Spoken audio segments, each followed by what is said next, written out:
Hello everyone, today we're looking at one of these. Now to most of y'all who aren't in the know, this looks just like another Nokia box from an old school Nokia phone. This is in fact a Nokia 2110. This is the 2110i, which was the second incarnation of the 2110. I do also have a 2110, not the i version, that is boxed.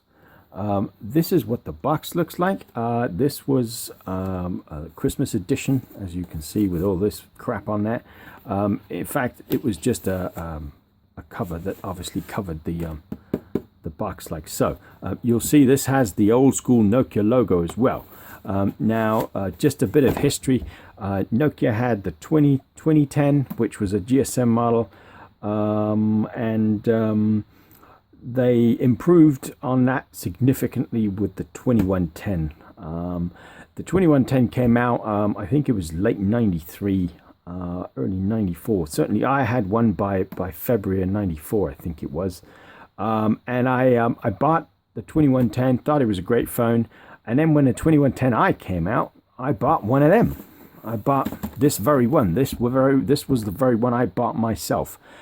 And this has never been used, never been activated. It's never even had a SIM card in it, to my knowledge. This is as new as you would ever get this. This has never actually ever been used. So this is what you got as you would get it from the store. Obviously, the sticker is for my reference here. That's just a post-it note, if I can get it off, like so. Everything else in the box is as you would get it if you bought it in the shop. So let's take a look inside. First off, you got a nice red envelope. This had the Nokia invitation for Club Nokia. If you're so inclined, this was the UK operation, obviously. As you can clearly see, I filled it out and sent it off. Not because I don't care about that.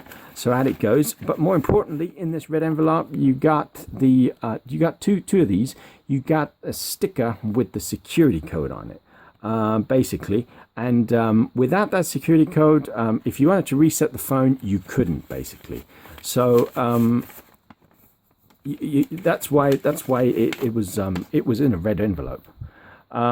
So anyway, and then you got a handy little booklet which showed you the Nokia accessories, of which I bought quite a few. I bought a fair amount of these, which I've dug out. Basically that. This is genuine Nokia stuff. Got the Nokia CHH2, which is exactly that piece there. And I also did have a couple of car kits in a couple of my vehicles. And I think it was the Kark 11, because I had the slave handset, which was an option on top of the car kit. So it gave you a list of all the different accessories you could buy, and most of which actually I was a sucker and went out and bought. With the exception of this data card, I got that much later. But anyway, that's the accessories booklet. And you got obviously a manual.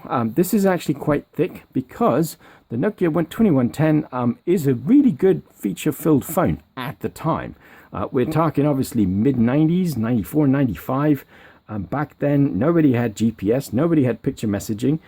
In fact, most people didn't even know what SMS text messaging was. Nowadays, everybody got unlimited messaging on their cell phone tariffs. Even the prepaids now have got unlimited SMS messages. So it's crazy nowadays. But anyway, so you got the manual. It just showed you really how to put the SIM card in with some nice photos there and a few other things, and it was comprehensive in terms of, you know, how to go in and do what you needed to do in the menu. And the beauty about this phone was that you always got a little help function in the menu. If you didn't know what the hell it did, you could wait and it would pop up some instructions on how to use it. But anyway, real useful, real information for a Nokia phone. Of course, nowadays you wouldn't get a booklet like that. So let's take a look inside then. This is, as I said, as you would get it in the shop. The battery has never even come out of this plastic sleeve. It is how it would actually be. This is a, what is that? This is a BBH1S. If you guys are looking for batteries like that, that's the model number you want to be looking out for. You've, of course, got the slim battery, but obviously Nokia did a whole bunch of other batteries. like the extended ones. They did ones that vibrated. This is an extended one. This is one of the many that I had used personally on one of my personal phones. 264 is just a reference for my records, and this was the extended battery. This did last about I think it was just under 2 days it lasted on standby for one of these phones. Of course, 2 days, you might laugh at that, but 2 days was a phenomenal amount of time back in those days for a cell phone to be to be on and to be active. Nowadays everybody's on about 5-6 days for a smartphone or whatever. This is what you got when you bought one of these. This is original. This is not a refurbished handset. This is how it is. The serial number matches the box. This is exactly what you would get. It's got the pull-out antenna, and of course it does take the SIM card, which I'm going to do in a second. Now, you also got the original charger. This is an ACH4X, sorry, and this is how you would get it. I've never undone that. That's how it came. In fact, you can clearly see there's no scratches or anything on the pins. This is never even being put into a socket. That's how unused this phone is. But anyway, today we're going to power it up. I'm not going to answer the call. I'm going to place a test call on this. I'm not going to answer it for the simple reason that I don't actually want the lifetime counter on this phone to increase. It's at 0. It's always been at 0. I don't plan to make a test call to increase it, because that'll degrade the value of the phone. But anyway, let me pop the battery back in, and the manuals, and move all this out the way, and I'll fire this guy up. Now, I've got an O2 SIM. This is a regular, normal O2 SIM that you can get in any shop nowadays. This is a new one. In fact, you can see that you can obviously pop this out. This is a micro SIM. This will still work in phones like this. How do you say, of the late. This was a mid-90s phone. This is a brand new SIM. Well, it's not brand new, but this is a modern SIM. That's the normal size, and obviously you can pop it out. But anyway, let's pop this sucker in. Now you'll notice this has got the contact showing.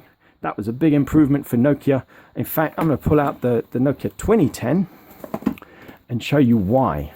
Because these phones did have their little quirks, shall we say.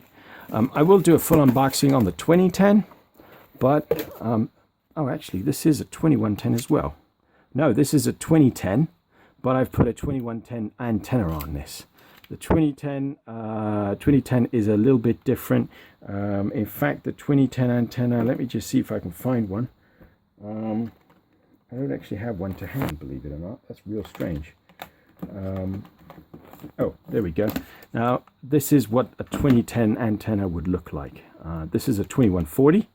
But the 2110 antenna, the original ones were like this. I will do a video about this phone as well at some later stage. But anyway, so this is a 2110, and as you can see, the SIM door doesn't have the contact showing, for the simple reason that this was a little fiddly getting the door open.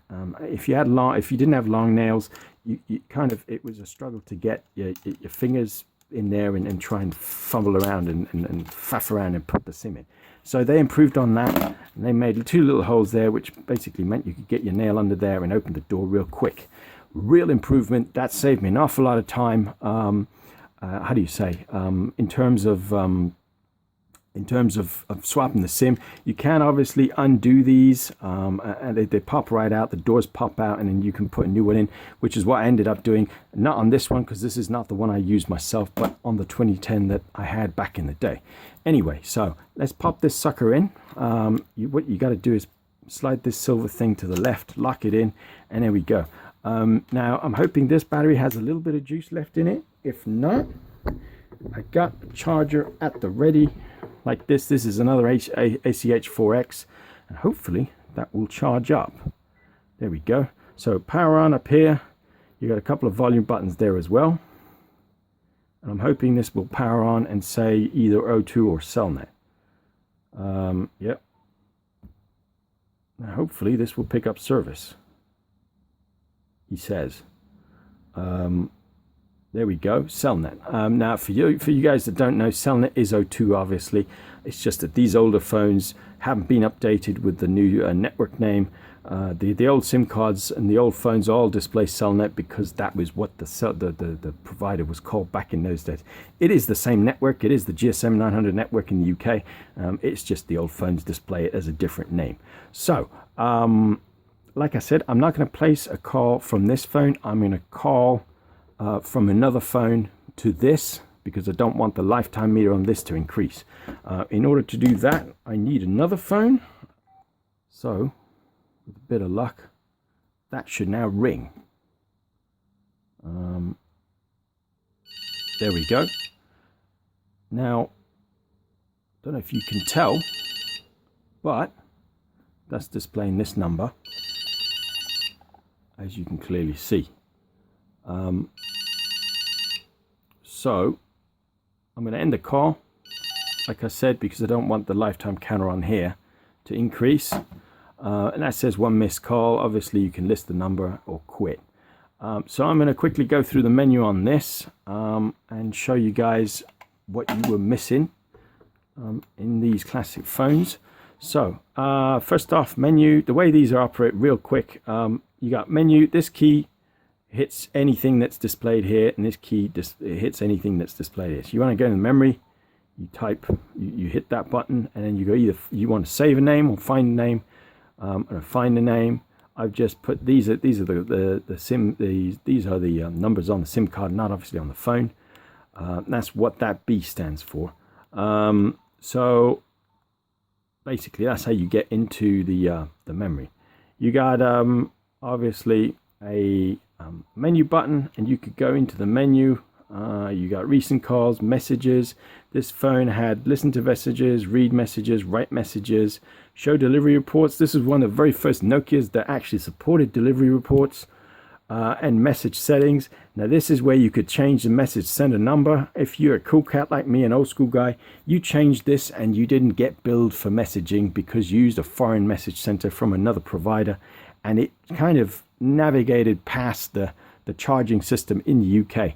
Not many people know that, but when cell phone providers charged you 12 pence per message, the way to get around that was to put a foreign message sender number into this option, and then you wouldn't get billed for the messages you sent.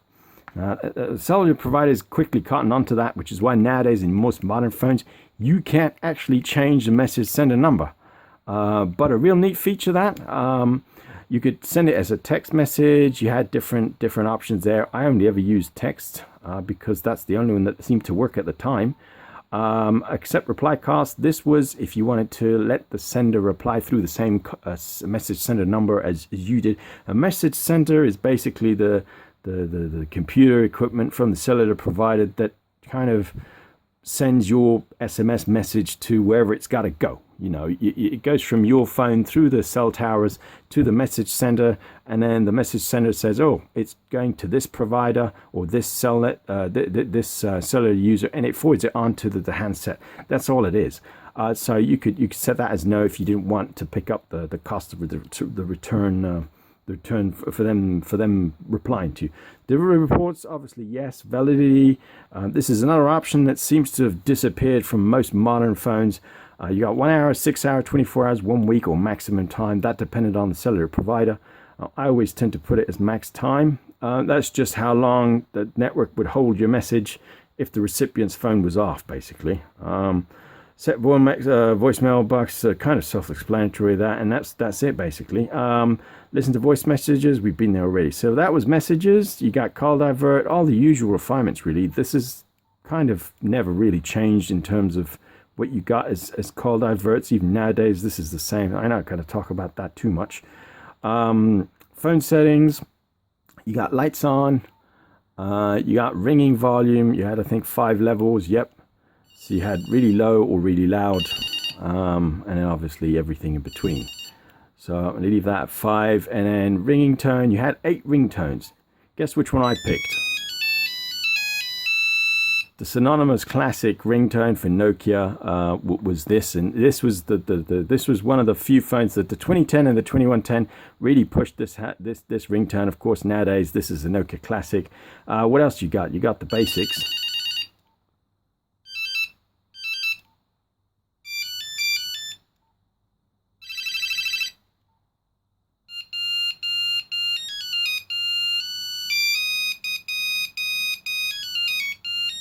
Yeah, and we're done with that one. Or that one. But you get the idea anyway. Let's stick with number one because that's what it was on. Security options, pin code request. Obviously, that's where you switch your pin code on. Security level none. That's to do with whether you wanted to access or protect the phone's memory for in terms of names and numbers. Call barring, kind of self-explanatory that. View fixed dial list. Now, a lot of people don't know, but the old school SIM cards had pin 1 and pin 2, and they allowed you to set a fixed dial list, which basically meant that you could set up a list of numbers, and if the fixed dial list was on, you could only dial numbers from that particular list. That was real useful if you gave your phone to someone else, you lent your phone to somebody, and you didn't want them to call numbers that you didn't allow. It was kind of like, it was more for a corporate use actually. In fact, if you're a businessman in the mid-90s, you probably had one of these, and the company probably set this up so you could only call work numbers and not personal numbers. And this is what the fixed dial list was basically. Real neat feature this. I used this when I gave my phone to a couple of friends of mine who went traveling. I only told them they're allowed to call me and a couple of other people, and I pre-programmed the numbers in the phone, and that was it. They couldn't do anything. Even if they changed SIM card, it would ask for security code, and you didn't have the security code, so they were pretty much limited to what they could use the phone for. So that's fixed dialing. Change access codes, that's obviously changing security code, pin code and whatnot. And obviously this is where they the little sticker in this envelope is real useful, because without that number, that 5-digit number, which is unique to the phone, you ain't changing any of these options basically. So but yeah, this is all default. Closed user group preset, I've never worked out what that's for. That's always been set to that on all my Nokias. I'm not sure. Maybe this was one option in the menu that never really got developed any further. I'm not too sure. And we're back to pin code requests. So that was security. Duration and cost. Now I'm expecting these to be all zeros. So call duration, last call zeros. Oh shit. This has been used. How is that possible? I've never used this phone. That's not good at all. Call duration. All calls duration. This has got 6 minutes on it. That's impossible. I never used this phone, so that must have been from the shop that sold it to me. Okay, well, apologies. This isn't as new as I thought it was. That's annoying. That's real annoying. Okay, so anyway, call duration. So you got call duration, call costs. You could program up the cost per minute and it would work it out in real time. And you could obviously limit the costs as well with this function. A lot of these features you don't get nowadays because obviously everybody has unlimited minutes, or they've got so many minutes that generally the costs don't really spiral out of control. Certainly I've had unlimited minutes and unlimited texts within the UK for about must have been since what, 2010? It's March 2016 now. No, actually it's April 2016. I've had that for like 5.5 years, the unlimited minutes, you know. So if you're a high user, they just give you that and you don't ever worry about this sort of stuff. So you got and call duration, we've been there already. So network selection, that was always useful if you're out in Europe or anywhere else roaming. You got automatic or manual, and obviously if you did manual, it would search and it would find hopefully only 2 providers, Vodafone and Cellnet. Vodafone obviously never changed its name. Cellnet was at one point BT Cellnet or BD Cellnet. Then it was back to Cellnet. Then it was O2. And I think as far as I know, it's still O2. I don't know. Everybody keeps changing their names. Vodafone's always Vodafone. That's why I prefer Vodafone. My personal numbers are all Vodafone. The car phones are all Vodafone. They just work. But Cellnet are decent too. For you know, these old school phones. So you got a choice of 2 there. You just select which one you want, and that was it basically. I'm going to go quick because I wanted that to stay automatic. Memory functions, real useful tool. This was for copying names and numbers from the SIM to the phone memory, or from the phone memory to the SIM. Real useful that because you could only have one number to one name. If you had one name stored in there, you could only have a 12-digit number, nothing else. Nowadays, your contacts in your smartphone, you could have, email address, home address, postal address, office email, work phone number, fax number 2, pager number, all under one name. These phones were so basic that you could just literally have a number and a name and a number. That's it. So this feature was real nifty for backing names up off the phone into the SIM if you wanted to back your phone numbers up, your contacts. And back in those days, you were limited by, I think, 100, 150 or 190, depending on what it was. 9 full, that was obviously on the SIM. So the phone supports 190. In fact, no. Where is... So B is phone, A is card. So at the moment, the card has 9 full locations, which is these numbers that you saw earlier at the start of the video, which is all these ones here, basically. Now, these are all old school because they're all on the SIM card. If you change that's what that A is, by the way. If you change the memory to the phone, that'll go from A to B, like so, and there you go. I know on some of these phones the A and a B has a different meaning. On some of the apps and CDMA handsets, A means home network, B means another network. On this particular one, the 2110 and the 2110i, the A and a B means which memory selected.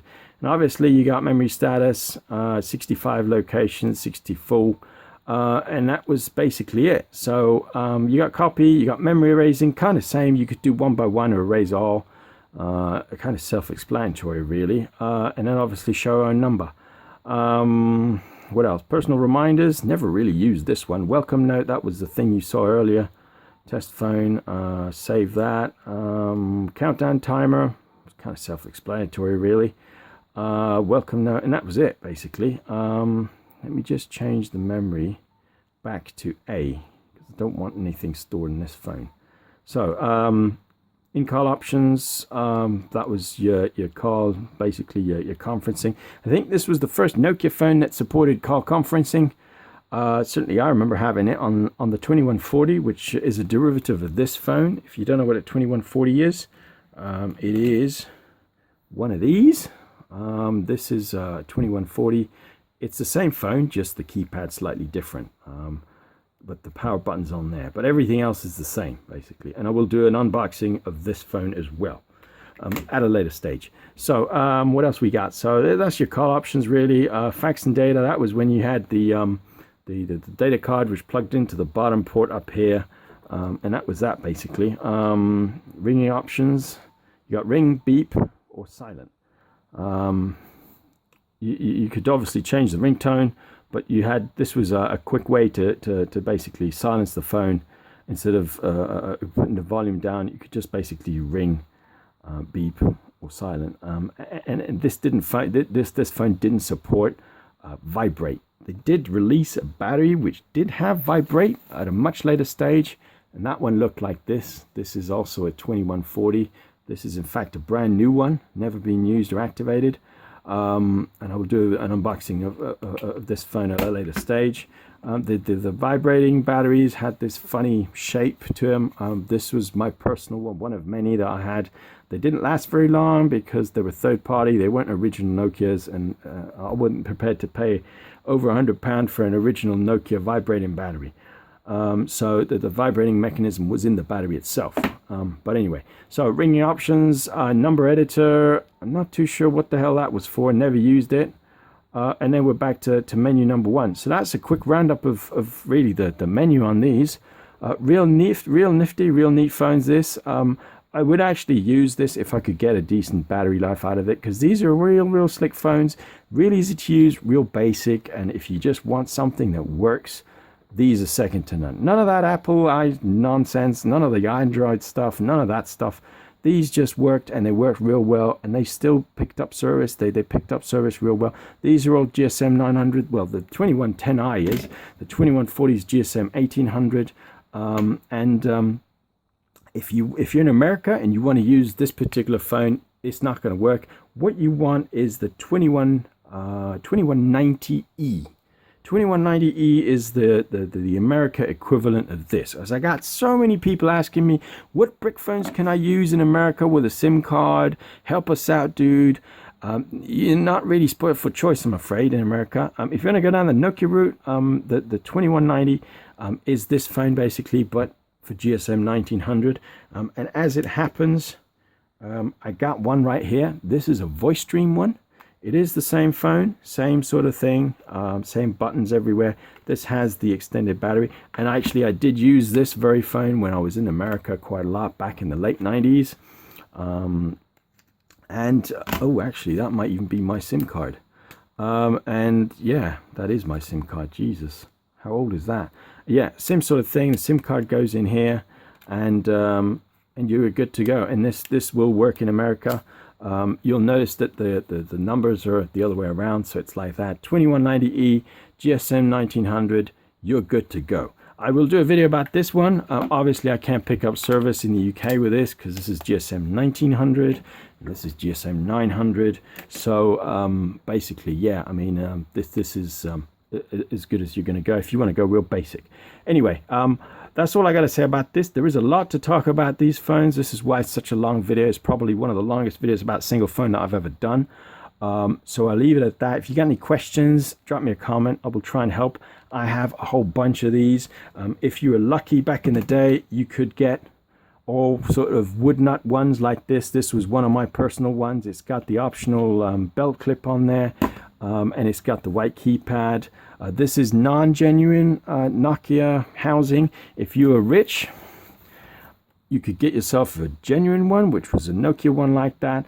These were expensive at the time, and the fitting was even more expensive. I bought this only about a year ago because I wanted a boxed unit. So you had them. You had obviously the reddish sort of wood one. This is a Nokia. I'm not too sure what this is. This is a Nokia DCS, so this will be a orange 5.1. That's actually the phone that I did a video on last week. Check that out. And then obviously, oh, actually, I forgot. I got a couple of these batteries. These are for this phone. And actually, I found these. These have never, ever been used. I know that they're in a box like this, but actually they're shrink wrapped. They've never actually been used. So I bought these many years ago when I had one of these, and only ever used one battery. I only ever used that battery. How mad is that? And I got two of these bad boys, still wrapped, still shrink wrapped and everything. And then if you wanted to, you could go with the sort of blue shady thing. This has obviously got the antenna. Unfortunately, this is cracked and the screen has bled a little bit. This was one of my phones before I migrated to this one. I love this phone because it was real unique. It had a silver sort of shimmer.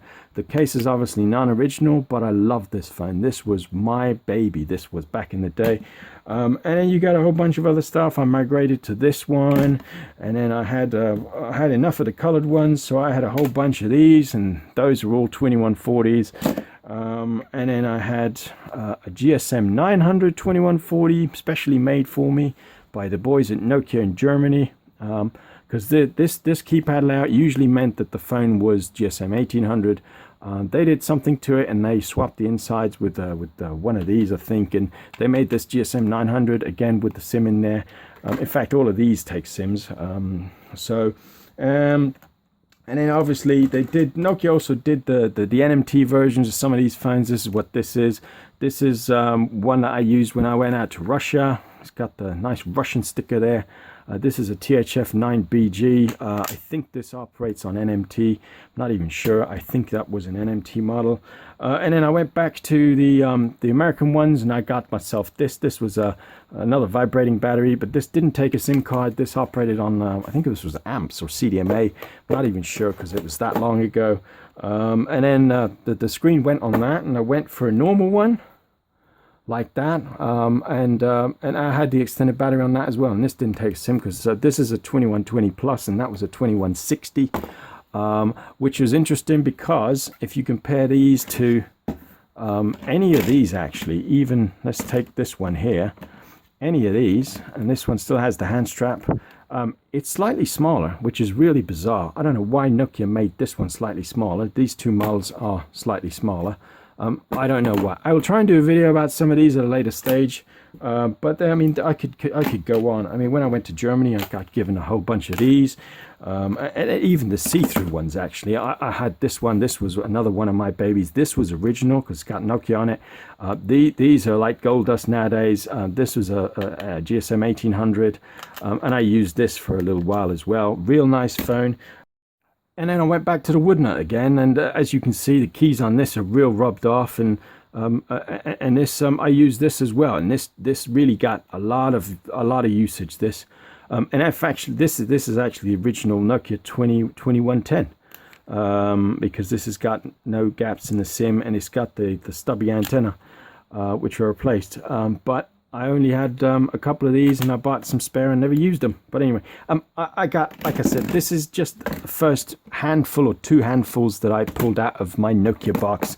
I probably have twice as many as these. I got a whole bunch of these. I got a whole bunch of colored ones as well. I even talked about the pearl ones, or actually even the 8110s that I got in various colors, and I did a video about this one, and the voice stream one. I need to video about these. I got new, and then we can talk about these ones, or the Tandy versions, or before they all fall down and break.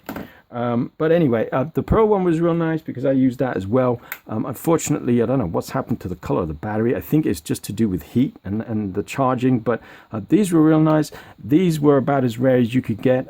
This is an original. This is a GSM 1800, and I used this as well when I was floating around Europe at the time. I will try and do a video about all of these. If you got any questions, drop me a comment. I know this has been a super long video, but like I said, there is so much to talk about these phones. I could go all day, basically. Hope you liked the phone and the video, and give me the thumbs up if you haven't done so already. And if you haven't subscribed, hit that subscribe button, and don't forget to share and like. Thanks for watching.